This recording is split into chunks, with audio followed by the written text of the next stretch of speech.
Salut tout le monde. Alors aujourd'hui, on enfile notre casquette de détective. Notre mission, percer le grand secret des équations. Vous allez voir, un problème de maths, en fait, c'est ni plus ni moins qu'une énigme à résoudre. Et avec les bons outils et la bonne méthode, on peut résoudre n'importe quel mystère. Alors, prêt à mener l'enquête? Allez, c'est parti. On plonge direct dans notre première affaire. Lisez bien l'énoncé avec moi. Un smartphone et sa coque coûtent 60 €. Le smartphone, lui, coûte 50 € de plus que la coque. La question est simple. Combien coûte la coque? Alors, petite mise en garde. La réponse qui saute aux yeux n'est pas forcément la bonne. On va garder cette énigme sous le coude pour l'instant. On y reviendra tout à la fin, promis, une fois qu'on aura tous les outils en main. Bon, dans n'importe quelle bonne enquête policière, il y a quoi? Un élément mystérieux? Un suspect numéro 1 identifié? Eh bien en maths, c'est pareil. Et ce suspect, qui est-ce? On l'appelle X. Notre mission, ça va être de découvrir sa véritable identité. Ce fameux X, franchement, il ne faut pas en avoir peur. C'est juste une sorte d'étiquette, une cachette pour le nombre qu'on cherche. C'est notre nombre mystère, si vous voulez. Et le but de toute l'enquête, ça va être de le démasquer, de trouver sa vraie valeur. Ok, pour mener cette enquête à bien, il nous faut un outil super important. L'outil de base du détective mathématicien. Cet outil, c'est l'équation. Et pour vraiment piger ce que c'est, le plus simple, c'est d'imaginer une vieille balance, vous savez, avec deux plateaux. Et elle est parfaitement à l'équilibre. Regardez bien cette balance. Vous voyez? Elle est parfaitement droite, horizontale. Ça veut dire quoi? Que le poids sur le plateau de gauche est exactement le même que le poids sur le plateau de droite. En maths, c'est exactement ça, une égalité. Le signe égal, il veut juste dire ça. Ce qu'il y a à gauche a la même valeur que ce qu'il y a à droite. C'est vraiment la base de tout. Maintenant, imaginez, que se passe-t-il si la balance se met à pencher d'un côté? L'équilibre est cassé, ce n'est plus une égalité. Et c'est là qu'est le point le plus important à retenir. Tout ce qu'on fait d'un côté de la balance, on est obligé de faire la même chose de l'autre côté. Pourquoi? Pour que la balance reste parfaitement équilibrée. C'est la règle d'or. Du coup, on y vient. Une équation, c'est quoi exactement? C'est super simple en fait. C'est une égalité, donc notre balance bien équilibrée, mais avec un petit truc en plus. À l'intérieur, il y a au moins une inconnue qui se cache, notre fameux suspect, le X. C'est comme si, sur un des plateaux, on avait un point mystère, et notre but, c'est de deviner combien il pèse. Bon, maintenant qu'on sait ce qu'est une équation, il faut apprendre à la résoudre. Et pour ça, comme tout bon détective, on a besoin d'une boîte à outils.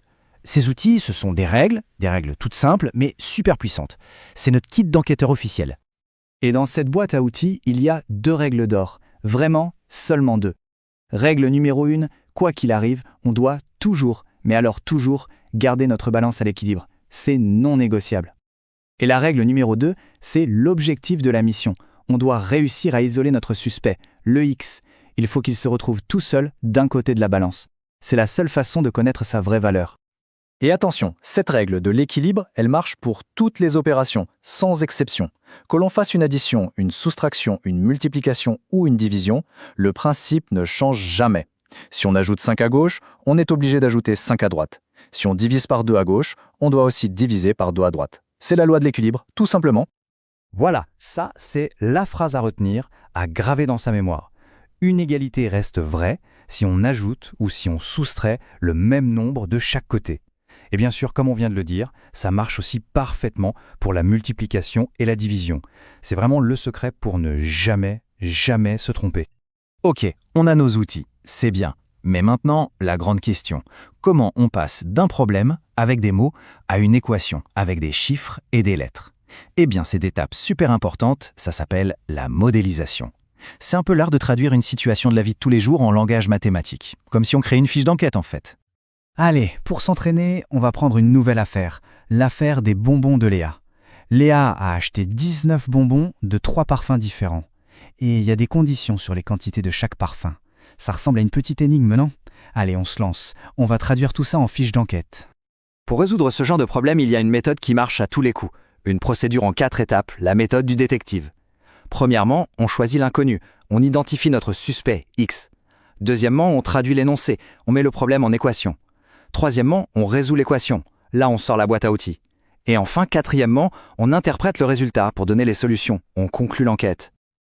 Allez, appliquons cette méthode. Étape 1. On choisit notre inconnu. Le plus simple ici, c'est de dire que X, c'est le nombre de bonbons à la fraise. Étape 2, on traduit les indices en maths.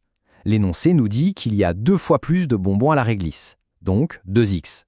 Il y a aussi 4 bonbons à la menthe, et le total, c'est 19 bonbons. On a tout ce qu'il faut. On met tout ça ensemble. X plus 2x plus 4 est égal à 19. Et voilà, notre équation est posée.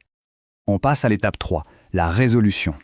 On sort les outils. D'abord, on peut simplifier un peu. X plus 2x, ça fait 3x. Donc notre équation devient 3x plus 4 égale 19. Maintenant, notre but, c'est d'isoler le x. On commence par enlever ce plus 4. Comment? En faisant l'opération inverse. On fait moins 4. Mais attention, des deux côtés, pour garder l'équilibre. Ça nous donne 3x égale 15. On y est presque. Il reste ce 3 qui multiplie le x. Pour l'enlever, on fait l'inverse. On divise par 3. Encore une fois, des deux côtés. Et on trouve x égale 5. Le suspect est démasqué. Et voilà la dernière étape, la numéro 4, la conclusion de l'enquête. On a trouvé x égale 5, ok, mais ça veut dire quoi en vrai? On se souvient de notre première étape, x c'était le nombre de bonbons à la fraise. Donc la réponse au problème c'est Léa a acheté 5 bonbons à la fraise, et voilà, affaire classée. Super boulot, l'enquête est résolue. On va juste faire un petit bilan rapide, un mémo du détective pour être sûr que tout est bien clair. Regardez cette carte mentale, elle résume tout parfaitement. C'est notre plan d'action. On part toujours d'une situation concrète. Ensuite, on la modélise, c'est-à-dire qu'on la traduit en équation. Puis, on la résout, en n'oubliant jamais d'isoler x et de garder l'équilibre. Et à la fin, on interprète la solution. C'est une stratégie qui marche vraiment à tous les coups.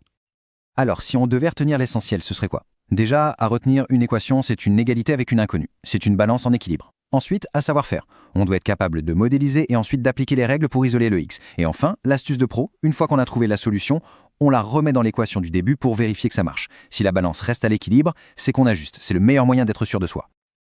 Et maintenant, le moment de vérité. Vous vous souvenez de notre toute première affaire, celle du smartphone? Alors combien coûte la coque? La réponse était 5 € et non pas 10. Pourquoi? C'est simple. Si la coque coûte x, alors le smartphone coûte x plus 50. L'équation devient donc x plus 50 égale 60. On simplifie. 2x plus 50 égale 60. On enlève 50 de chaque côté. 2x égale 10. On divise par 2. Et voilà, x égale 5. La coque coûte 5 €, le smartphone 55. Le total fait bien 60 et la différence 50. Affaire classée. Et voilà, maintenant, votre boîte à outils de détective est complète. La question que je vous pose, c'est quel petit mystère de votre vie de tous les jours vous pourriez résoudre avec une équation? Vous verrez, il y en a partout autour de nous. En tout cas, bravo pour votre concentration. Si cette petite enquête vous a plu, pensez à laisser un like et à vous abonner pour ne pas rater les prochaines missions. On se retrouve très vite.